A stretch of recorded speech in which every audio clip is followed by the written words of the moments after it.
Panginoon, ang aking hangarin ay manatili sa gitna ng iyong perpektong kalooban para sa aking buhay. Ngunit ako ay nag-aalinlangan dahil sa takot at pagdududa.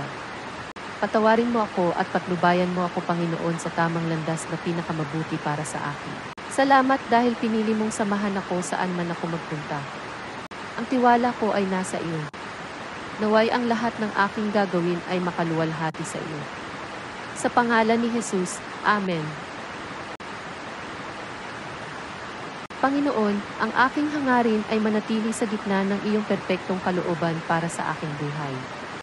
Ngunit ako ay nag-aalinlangan dahil sa takot at pagdududa. Patawarin mo ako at patnubayan mo ako, Panginoon, sa tamang landas na pinakamabuti para sa akin. Salamat dahil pinili mong samahan ako saan man ako magpunta. Ang tiwala ko ay nasa iyo. Naway ang lahat ng aking gagawin ay makaluwalhati sa iyo. Sa pangalan ni Jesus, Amen.